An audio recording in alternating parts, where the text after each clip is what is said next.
Freddie Mercury, Elton John, Elvis Presley, Whitney Houston, Bob Marley, Amy Winehouse, Robbie Williams, Bob Dylan. These are just some of the big musical stars who have gotten their own movies in the last 7 years. The list doesn't end here, as there are many more in production right now. Michael Jackson, The Beatles, Boy George, and Billy Joel are just a few examples. While it's not a new phenomenon by any means, biopics about musicians are extremely popular in Hollywood right now.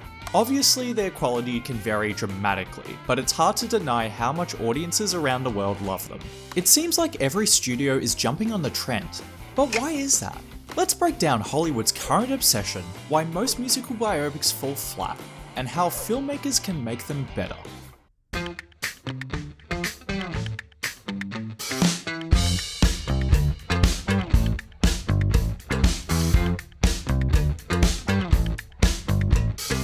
Let's preface this section by stating the obvious. Biopics are not a new genre of film. In fact, one of the most critically acclaimed silent movies ever made was about Joan of Arc. The thing is, most of these tend to be about historical figures. It's not hard to see why, as stories about war generals and political powerhouses allow for intense drama and spectacle. While many films on musicians were made before 2018, they tended to be on the rarer side. Some notable examples include Bird about Charlie Parker, Walk the Line about Johnny Cash, and Straight Outta Compton about NWA. So why are we getting a lot more now? The obvious culprit to blame is Bohemian Rhapsody, a movie exploring the life of Freddie Mercury released in 2018. While the massive box office success of this film enticed Hollywood studios to make more, it's not the only reason for this trend. It turns out that musical biopics are much cheaper to produce and have greater audience appeal. All Bohemian Rhapsody did is give executives insight into how profitable they could be. Let's start with their budgets. Around 15 years ago, superhero films became cash cows of Hollywood, allowing Disney and Warner Bros. To profit massively off of Marvel and DC properties. These movies rely heavily on special effects and big A-list actors to draw in audiences, which doesn't come cheap. It's not uncommon for a standard superhero flick to cost upwards of $200 million or more, meaning one or two flops can hurt a studio big time. Contrast this with Bohemian Rhapsody's $50 million budget.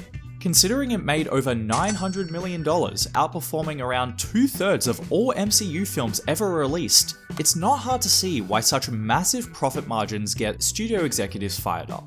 Unless your film is titled Better Man, CGI and VFX are not going to be prominent in your musical biopic. In fact, a substantial portion of the budget goes towards licensing the music itself. That being said, many record labels and family estates will sell these to studios for cheap. A popular film about an artist often renews interest in their music, meaning an increase in sales for albums well past their prime. It's a win-win scenario, as studios get to rake in the profits from the movie and musicians collect more royalties.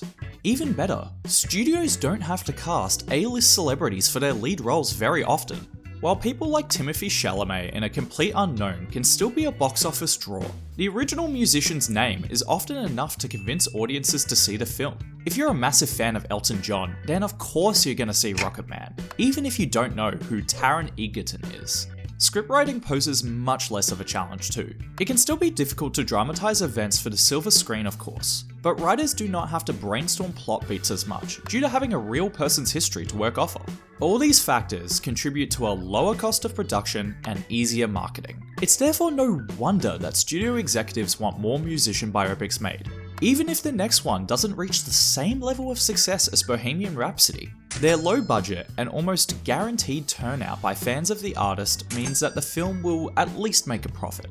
It's a low-risk strategy with the potential for massive gains. There is a downside, however.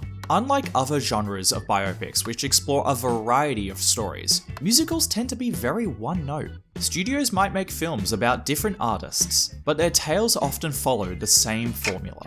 We will explore some examples, but I want to hear from you too. What's your favourite musician biopic? Let me know down in the comments below. While you're there, please give me a like if you're enjoying this video so far.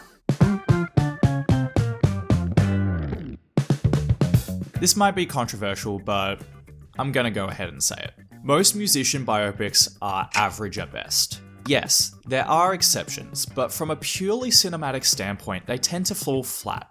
The main culprit to blame for this is the formula. Tell me if you've heard this story before. A young kid with lots of talent grows up in a low or middle class family, often having a shaky relationship with their parents. After finally getting their first big break, audiences around the world fall in love with their music. They quickly rise to fame and make lots of money, but begin to struggle with addiction, usually to drugs or alcohol. Tensions rise, eventually reaching a boiling point that causes the end of a friendship or relationship. After finally turning their life around and breaking away from their addiction, they reunite with those they lost and perform the best concert of their lives. Anyways, that was a plot summary of the 2005 film Walk the Line, starring Joaquin Phoenix as Johnny Cash.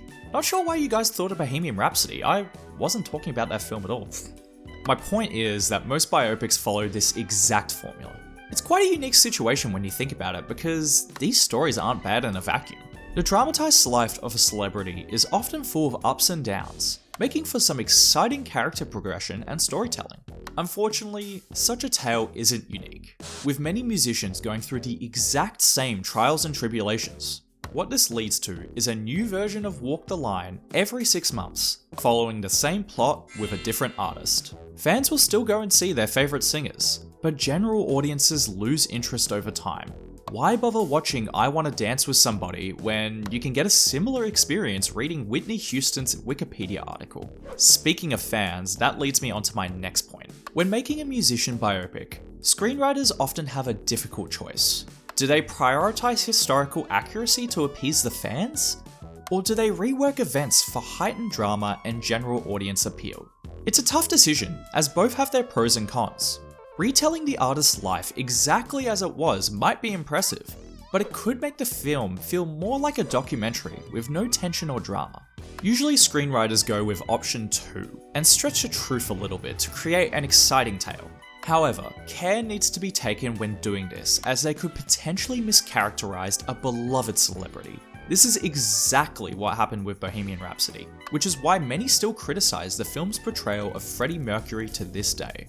Even worse, there's a third group of people that the screenwriters have to appease: the artists themselves. While I mentioned earlier that record labels may sell their music for cheap, this is with the expectation that the film will generate good publicity. Directors are often forced to glamorize a star's story and paint them in a positive light, even if this isn't historically accurate or exciting storytelling. Sofia Coppola's movie Priscilla, focused on the titular character's relationship with Elvis Presley, was denied rights to the pop star's music. While ABG, the majority shareholders, didn't outright say why, Coppola mentioned in an interview with The Hollywood Reporter that they're protective of their brand.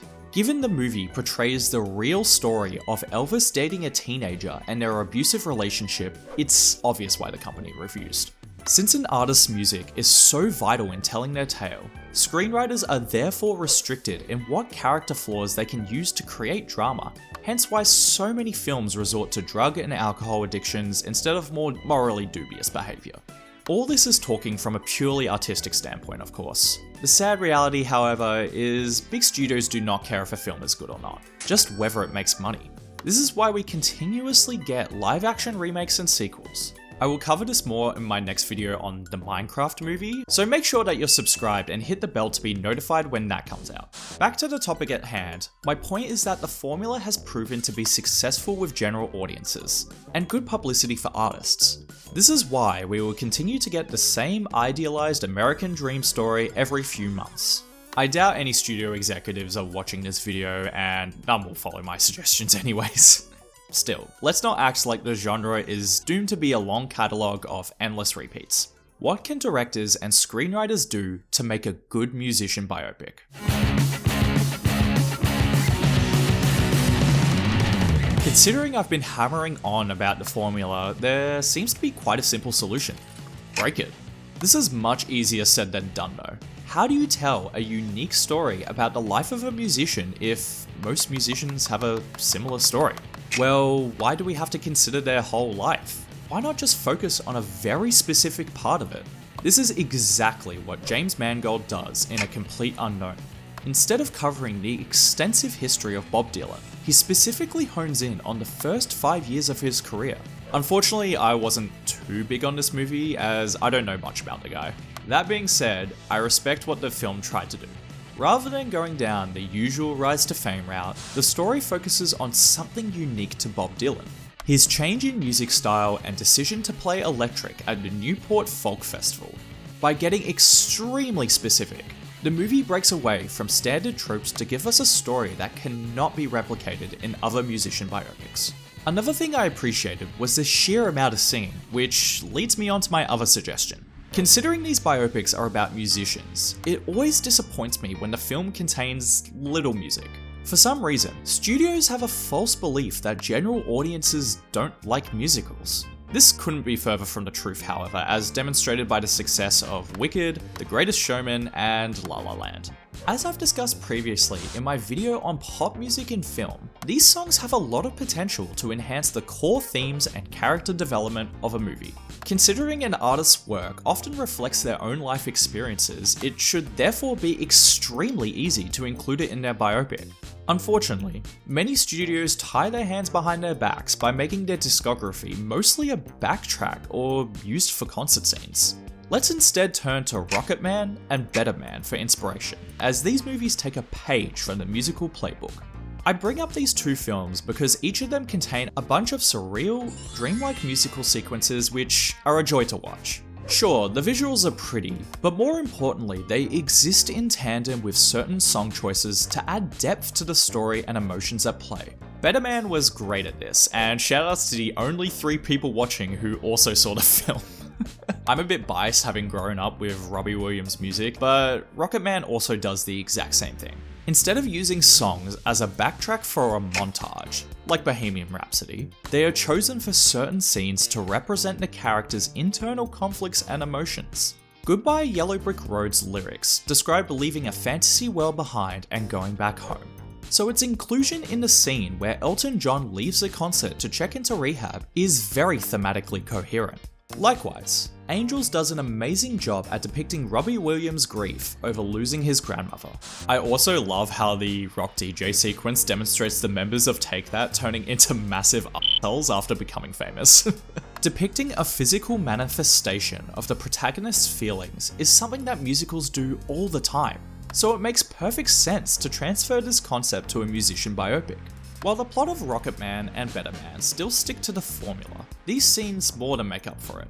Now that I think about it, all 3 of my good examples are about artists who are still alive. Maybe the real culprits are the record labels then.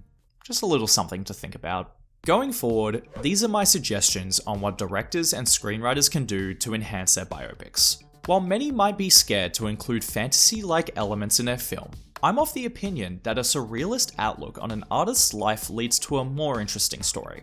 Anyone can look up concert videos of their favorite singer on YouTube, so directors should work with the medium of film to give audiences something they've never seen before. Musician biopics will continue to be churned out, but the ones that will stand the test of time will be those that aren't afraid to break away from the norm. Let's hope that Hollywood can give us something fresh with those in production right now. Considering you've made it this far, you must have enjoyed the video, right? Well, the least you can do is leave me a like. Go on. Be sure to also hit that subscribe button for more videos like this one.